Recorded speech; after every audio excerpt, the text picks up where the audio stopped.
Isn't that how they're all supposed to look?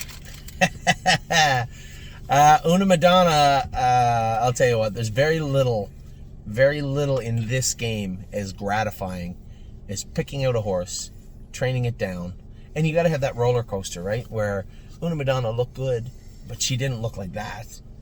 She was one of her best. She wasn't her best.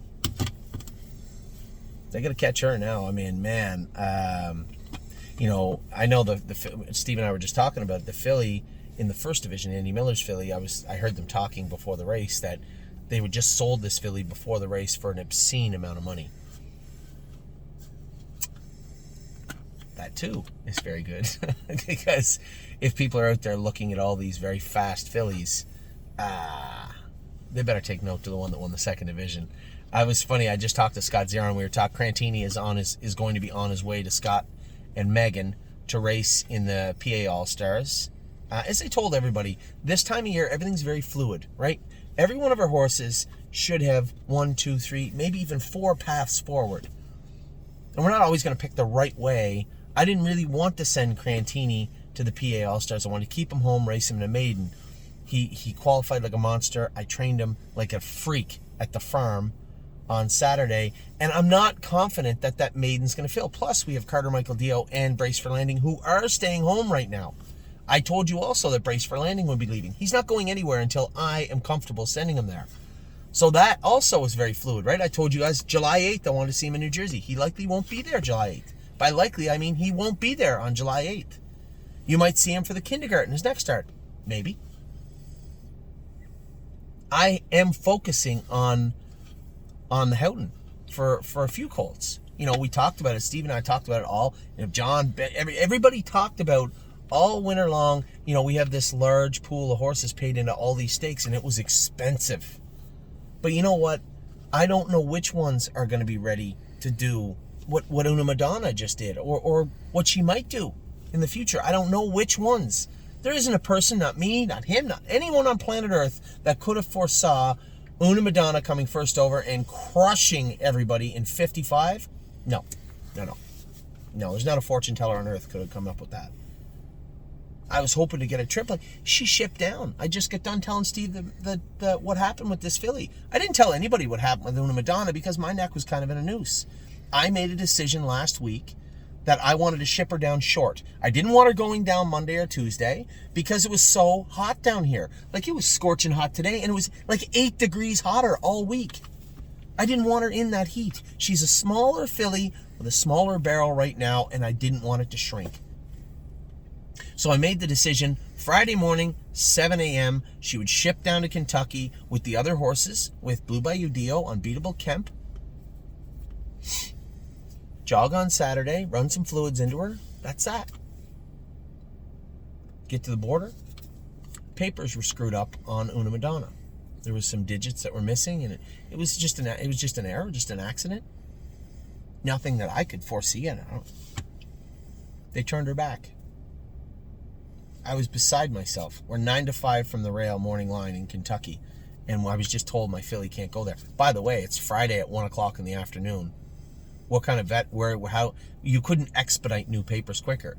So our vet had to call the government office and virtually, I assume, beg that she could just switch the numbers, explain what happened, show the information of the horse, and switch the microchips. They allowed them to do it. They signed them all off, I believe. Dave Doyle now had to take Una Madonna back from Niagara Falls. She's rejected. Had to go back. I didn't tell anybody this. Had to go back to Doyle Transport. I said, Dave, just give her some water. Do you got a field there? He goes, we have tons of fields here. I said, just turn her out and let her relax until we figure this out. She gets underway. Now we got everything sorted. She gets underway at 2:30 in the afternoon. Crosses the Windsor border. Now, the truck that left for Kentucky went to Northfield Park to drop off Oh My Gosh and then continue on to Kentucky. Dave had to go down through Windsor and try and catch the truck as it got onto, what highway is that, 70, 90, whatever it is? Catch the truck.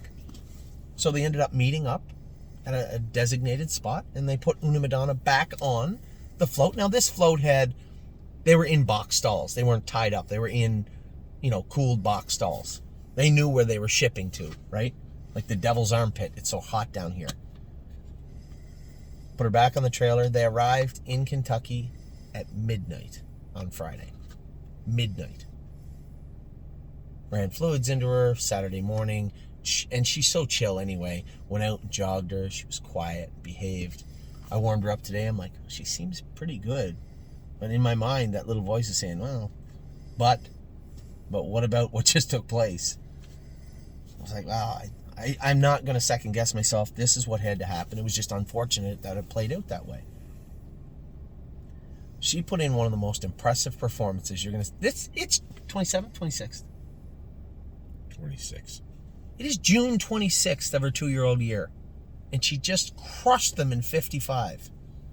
This is a nice track down here, by the way, too. Very nice track. That is an impressive... I called Scotty Zeron, who's racing right now, to talk about Crantini. I wanted to we're going to get up. We'll probably train him a slow mile on Tuesday or Wednesday. Whenever the truck is saying, okay, we're taking these horses to Mark Ford's, that's when he'll leave. If that's Monday, it's Monday. If it's Tuesday, I haven't got confirmation yet, but he's heading out. And I told him about the colt, right? And it's funny because James talks to Scotty and talks to Yannick. Yannick knew all about the horses that I was supposedly sending to Ron Burke. He already knew everything about them, all their quirks, how much they've been, what they can do. Well, that was James talking to them for sure. Scotty knew all about the chestnut horse. I said, yeah, don't listen. I know where you got your information. Yeah, just rip it up. Disregard the information you've got. The information package that is provided to you by the other party is wholly incorrect. I said, listen to the one I'm giving you. So Crantini is heading out, and after that performance today, I don't know what to expect because Crantini's the same kind of freak. So I'm super excited. Super excited. You know, I have all this anxiety today wondering how's Una Madonna going to... That's why I didn't... James said, everybody, you left out and strong. I just let her float out of the gate. I said, Aaron, I was worried a little bit about Yannick. I didn't want Yannick quarter pulling to the front now and first over into a horse that appears to be pretty nice. They all appear to be decent fillies. Aaron makes front. Todd Warren makes front. Now, it doesn't feel like they're tapping the brakes. Like if Todd Warren had made front and just tapped the brakes a little bit, I would have come out. I would have had to come out and push to the front. But it still felt like we were trotting along pretty good. Now, keep in mind, at this point, Una Madonna, at this point in time, at that point, going by the grandstand, she's been in 2-2. We might have schooled her in 2-1 once. She's never beat 59 in her life today. Before today, she'd never beat 59. And yeah, it was windy and there's a variant, but she still never did it. She felt really good going by, and I know how quick she can turn her feet. And it felt to me, what was that, 58 and 2, 3? Yeah. Something like that. It felt like we were kind of, like Todd Warren was trying to kind of steal away. And I knew once I popped her to the outside and chirped her, she'd come with a big, big brush. What she did after that, I didn't know. I was hoping she'd do exactly what she did, but not that fast.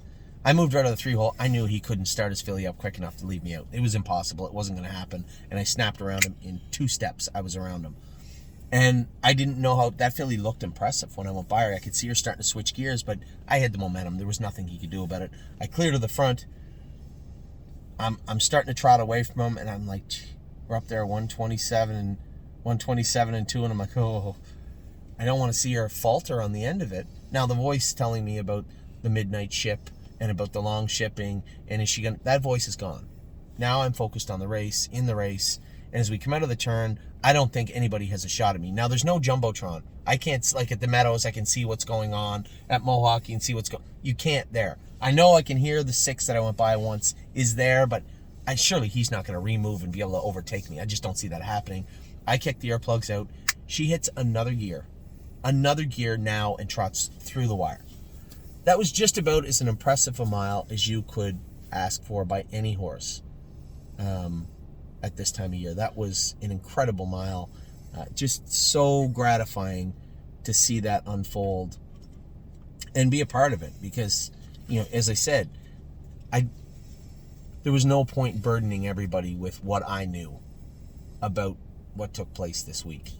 And it was almost like it just didn't bother her. This is just the best mile she'd ever put in her life and shipped for 12 hours almost to another country, to another place where it's hot as hell. And just No big deal. That's how she was today. After the race, they said she was playing and bouncing in her stall. But that's how they're supposed to do it. And I can't help but wonder, maybe that's her demeanor. Maybe that's who she is. But I can't help but wonder if it's the hard training we put into them. That just really, at this point in their life, nothing surprises them and nothing concerns them. I want to believe that that is at least playing a major role, a driving force in what just took place here today, because that was special. So, Una Madonna, a winner today, and she looked absolutely incredible. Just so proud of her and happy for the ownership. You know, you guys put out a lot of money for a filly that looks like she's well on her way to returning it. Anyway, so with that, I'm going to let you guys go. We got some horses racing tonight. Eager to see them race. Unfortunately, we had to scratch Archer's Rainbow. Harry said she was a little sick today. So, night off for her, but she'll be back next week. A couple of people had asked me, why is Laugh Now still racing? Why are we having them? So, a gentleman bought the horse from Prince Edward Island. I knew the trainer, David Delling, that's getting the horse. He actually worked for us for a couple of weeks, a couple of years ago, and I've known him my whole life since I was a kid. He said, I see he's eligible to that race. Could you do me a favor? Would you mind racing the horse for us? I said, yeah, no problem. It's not like he's 8-5. Like, a lot of things are going to have to go well for him to do well in there, but nevertheless, he's in there. We have Crew Chief racing tonight, but he's out buoyed way out in the outside 9-hole. I would say I'm girded with my expectations of Crew Chief tonight.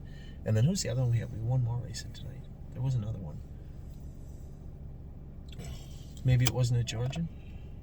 I thought it was 3, and Archer's Rainbow was one of them. Oh, but the other 2 weren't even shown on Yeah, the list. Crew Chief isn't there. Laugh Now is showing up, and there's one other horse. Just look on the app. Do you not have the app? You're telling me you don't have the stable app? You should be ashamed of yourself. I don't know where it is on my phone. Oh, my God. Anyway, nothing is going to trump what just took place. So, obviously, I think it goes without saying that the stable.ca is off to a flying start in 2022. We were optimistic. We were hopeful. We were hoping for some luck. But now's where the rubber meets the road, and it certainly is meeting the road in some kind of way. So, with that, I'm going to let you guys go. Slim Jimmy. Slim Jimmy. I knew it. Slim Jimmy. Imagine. I forgot about Slim Jimmy and talked about Laugh Now. Wow. Slim Jimmy is racing tonight. That's a grassroots, by the way. In a grassroots tonight in Northfield Park. So with that, I'll let you guys go. Just been a tremendous weekend. You guys are going to get your videos this week. Just keep in mind, I didn't do the stables. Everything's moving around, and I keep in mind also, I had to leave for the airport this morning at 3 o'clock in the morning. 2:58 actually is when I get in my car at the house. We've been flying all day. Then I raced Una Madonna. Didn't really have enough time to really do any more videos.